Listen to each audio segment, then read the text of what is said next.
Hordoftoota chaanaalee waamicha qubee akkam jirtu nagaa keessanii bakkuma jirtanitti nagaan koo isin haa qaqqabu. Egaa ani nagaa kooti.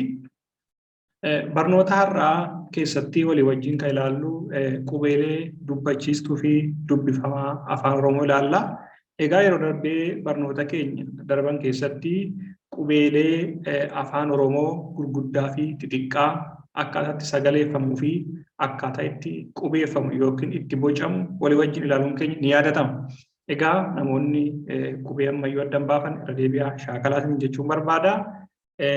Har'a immoo walii wajjin kan ilaallu qubeelee armaan duraa walitti qabaatti ilaalle sana gurguddaa fi xiqqaa jennee ilaalle sana gargar qooduudhaan qubee dubbachiistuu kan ta'an isaan kamii, qubee dubbifamaa kan ta'an isaan kamii jennee iddoo gurguddaa lamatti qoonnee walii wajjin ilaalla jechuudha. Kanaafuu hanga dhumaatti duukaa bu'aa jechuun barbaada. Akkasuma namoonni immoo chaanaalee keenyatti har'a dabalamtan yookiin haala taatan koottaa chaanaalee keenyatti dabalamaa. Akkasuma immoo yoo viidiyoon keenya siif tole yoo jaallattan laayik godhaa warra biraa akka ga'u jechuudha. Namoonni barachuu barbaadan baay'eetu jiru. Egaa walaa jajjabeessinuu walumaan taanee caccabuu qubee afaan Oromoo nooshinaa afaan keenya immoo ni guddisna jechuudha. Egaa garuma barnoota keenyatti asiin dabarsa. Qubeelee dubbachiistuu afaan Oromoo. Afaan Oromoo keessatti qubeelee dubbachiistuu 5 qabna yookiin qubeelee dubbachiistuu 5 fayyadamna. Isaanis qubeelee dubbachiistuu gurguddaa fi xiqqaa jennee bakka lamatti qoonnee ilaallu. Egaa yeroo darbillee ilaallee irra deebi'ee akkasiniif ta'uu fi jalqabamee qubeelee dubbachiistuu gurguddaa haa ilaallu. Qubeelee dubbachiistuu gurguddaa haa ilaallu. Egaa isaan 5 kanaa ila asitti halluu diimaan kan irra oofu kan ilaalaa kun A jedhamti. E, I, O, U. Egaa isaan 5 kuni qubeelee dubbachiistuu afaan Oromoo jedhan. Egaa isaan kun amala adda isaan taasisuu qabu jechuudha qubeelee dubbifamaa kan booda ilaallu irraa. Maaliif isaan kunniin sagalee mataa isaanii qabu, sagaleeffamuu danda'u, qubaa isaanii jecha ijaaruu danda'u, qubaa isaanii sagalee ijaaruu danda'u jechuudha. Of danda'uudha. Egaa isaan kun amaloota adda addaa qabu jechuudha. Isaan kana fayyadamneeti boodayyuu sagalee ijaaruu, jecha ijaaruu, barreeffama kamiyyuu barreessuu kan dandeenyu yookiin barreeffamni tokko hiika akka qabaatu, dubbifamuu akka danda'u kan taasisu dubbachiistota kanneen jechuudha. Booddeesaa sagalee gaafa ijaaru sirriitti ilaalla. Akkasuma qubeelee dubbachiistuu xixiqqaa afaan Oromoo kan jedhaman immoo isaanuma kana jechuudha. Bifa xiqqaadhaan gaafa barreeffaman isheen kun A, E, I, O, U. Egaa isaan kunniin immoo qubeelee dubbachiistuu xixiqqaa jedhamu jechuudha. Xixiqqaa yommuu xixiqqaadhaan barreessinu akkanatti barreessina, yommuu gurguddaan barreessinu immoo akka kanatti barreessina jechuudha. Akka kanatti barreessina. Egaa itti fufnee immoo kan ilaallu qubeelee dubbifamaa afaan Oromooti. Egaa qubeelee yeroo darbe ilaalle keessaa qubee 5 kana yoo hir'isne yookiin 5 kana yoo kaasne walumaa galatti kanaafan hundumti isaaniiyyuu qubeelee dubbifamaatu jechuudha. Kana jechuun qubeelee dubbifamaa xiinxee dabalatee hudhaa akkasumas qubeelee dachaa dabalatee hundumti isaaniiyyuu qubeelee dubbifamaa afaan Oromoo jalatti ramadamu jechuudha. Qubeelee dubbifamaa. Egaa isaan kun gurguddaa fi xiqqaa jennee illee adda qoonnee ilaallaa. Mee fakkeenyaaf jalqabaa qubee afaan Oromoo dubbifamaa gurguddaa kan ta'an ni ilaalla. Egaa lakkoofsa isaaniillee siinxanima jechuudha baay'ina isaanii. Egaa qubeelee dubbifamaa afaan Oromoo gurguddaa. Isaan kun kana fakkaatu jechuudha. Egaa as keessatti yeroo darbee qubee dachaa adda addatti ilaalle turre. Har'a immoo iddoo galumsa isaa tartiiba qubee afaan Oromoo keessatti gasheetan asirratti barreesse jechuudha. Asirraa namoonni ilaaluu dandeessu. Al tokko mee haa sagaleessu. Iddoo agarsiistuu halluu diimaa irra jirtu ilaalaa yommuu qubee sagaleessu jechuudha.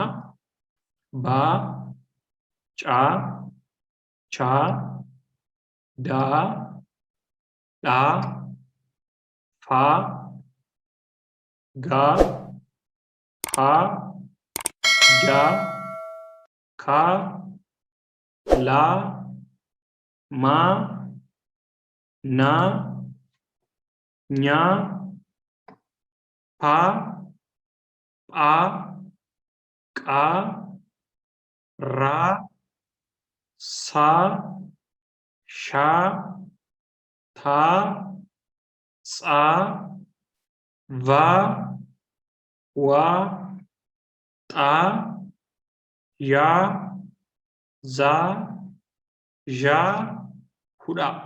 Isaan kun mallattoo hudhaati. Egaa isaan kunniin qubeelee dubbifamaa afaan Oromooti jechuudha. Isaan kana immoo maaltu adda isaan godha dubbachiisa irraa jennee ilaalle amallee adda isaan godhu kophaa isaanii mallattoodha malee sagalee hin qaban. Kophaa isaaniitti mallattoodha malee sagalee hin qaban. Kana jechuun kophaa isaanii sagalee ijaaruu hin danda'an, jecha ijaaruu hin danda'an, kophaa isaanii fayyaduu hin danda'an jechuudha. Kana jechuun sagaleeffamuudhaaf yookiin sagalee qabaachuudhaaf yookiin jecha ijaaruudhaaf yookiin barreeffama keessatti hiika nuuf kennuudhaaf dirqama dubbachiistuu ofitti maxxanfachuu qabu jechuudha. Qofaa isaanii mallattoodha. Amma seera dubbii keessatti akka kanatti akka mallattoo isaa adda baafannuuf dubbanna malee inni kun fakkeenya baay'inee dubbisna malee sagaleen qabu akka seera seerluga afaanitti mallattoo qofa jechuudha. Jechuun fakkeenyaaf baa, bee, bii, boo jennee akka isaan sagalee garaagaraatti horuu hin dandeenyu. Mallattoo baa jedhu kana qofa qabatee ta'a jechuudha. Mallattoodha. Egaa kun wanta adda isaan godhu dubbifamaan kunniin akka seera seerluga afaanitti mallattoodha jechuudha. Mallattoo ta'aniitu dhaabbatu. Garuu gaafa dubbachiistuu shana san akkaataa isaatiin bira finnee itti gashinee sagalee garaagaraa nuuf kennu jechuudha. Gaafa sagalee garaagaraa irraa arganne immoo jecha irraa ijaaruu ni dandeenya jechuudha. Egaa isaan kunniin qubeelee dubbifamaa afaan Oromooti. Irraan deebi'ee ammayyuu qubeeleen dachaanis dubbifamaadha. Qubeen hudhaanis dubbifamaadha. Isaan kun walumaa galatti shanan sanarraa kan hafee qubee dubbifamaa jedhachaa godhama jechuudha. Egaa lakkoofsa isaanii yoo lakkoofne naannoo 29 ni ta'u. Naannoo 29 ta'u. Egaa yeroo darbe akkuma jedhee jaan kuni egaa irratti walii galamuu isaa wanti mirkaneessa hin jiru isa dabalatee walumaa galatti qubeelee akka dubbifamaatti afaan Oromoo keessatti fayyadamnu 29 akkana jechuudha. Asirratti ergi isaanis jiru yeroo itti immoo ergi isaan kamii afaan Oromoo immoo kan mataasaa kan ta'e kamii kan jedhu adda qoonnee ilaalla jechuudha barnoota keenya itti aanu keessatti. Har'aaf jirmumatti walumaa galatti qubeelee dubbifamaa jennee afaan Oromoo keessatti fayyadamnu isaan kanneeni jechuudha. Isaan kanneeni. Mee amma immoo taasisanii xixiqqaasaa ilaalla. Qubeelee dubbifamaa xixiqqaa. Egaa isaan kunniinis kana. Egaa sagalee isaanii tokkumatti sagaleessinu barreeffama isaanii qofaa yeroo darbe immoo yaadatte yoo ta'e kutaalee barnoota keenya darban keessatti akkaataa itti boyi harka keenyan yommuu itti bartuu keenya irratti yookiin waraqaa irratti barreessuu dandeenyu. Akkamitti akka barreessuu dandeenyu harka kootiin barreessee isinitti agarsiiseera. Namoonni qubeen yookiin namoonni reefu qubee baraa jirtan akka shaakala isiniif ta'u jechuudha. Akkasumas immoo namoonni osuma qubee beektanuu yeroo baay'ee dogongora barreeffamaa uumna. Maaliif qubee sirriitti adda baafachuu dhabuudhaan jechuudha akkaataa faayidaa isaanii. Egaa sirriitti adda yoo baafanne dubbifamaan kami dubbachiistuun kami akkamitti sagalee uumuu danda'u kan jedhu yoo adda baafanne haaluma salphaan jecha kamuuta sirriidhaan barreessina jechuudha. Maaliif haala kanaan qubee adda yoo baafanne yeroo taanu keessatti barnoota keenya dhufu keessatti sagalee dheeraa, sagalee gabaabaa, laafaa, jabaa, hudhaa, irra butaa kanneen akkamitti uumnee jecha tokko qixa sirriidhaan akkaatuma barbaachisutti akkaatuma hiika sirrii jecha sanaaf akka bu'uu danda'utti barreessuu dandeenya kan jennu walii wajjin tartiiba ilaalla. Kanaafuu nu hordofaa isiniin jechuu barbaanna. Yeroo baay'ee amma namoonni salphaa isinitti fakkaata afaan Oromoo salphaadhaa maal barachuu barbaachisa ganaa qubee lakkoofnaa jettu keessanitti namoonni baay'een.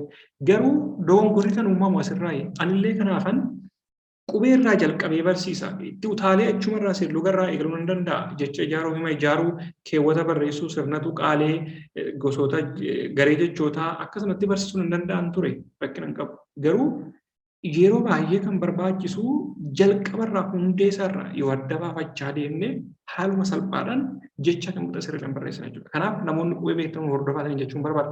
Tartiiba yoo hanga dhumaatti ol hin deemne shakkii tokko malee jecha afaan Oromoo kamiyyuu caccabuu malee qubee tokko irraa gatuu fi itti dabaluu malee akka barreessuu dandeessan abdiin qaba jechuudha. Egaa namoota chaanaalee irratti barsiisaa ture kan amma tokko fooyyessaniira waan ta'eef egaa namoonni duraan barachaa turtan isirra deebi'aa jirtu. Namoonni haaraa nu hordoftanis nu wajjin itti fufaasan jechuun barbaada. Egaa barnoonni keenya har'aa kana fakkaataa barumsa biraatiin hamma walitti deebi'utti nagaatti jechuun jaalladha. Chaanaalee keenya immoo sabiskiraayib godhaa, laayik godhaa. Akkasumas immoo yoo nama ni fayyada jettan yoo afaan keenya guddisa yookiin caccabuu qubee afaan Oromoo walii wajjin oolchina yoo jettanii namoota birootiifis sheer godhaa isiniin jechuun jaalladhaa. Kanuma nagaatti yeroo gaarii qabaadhaa.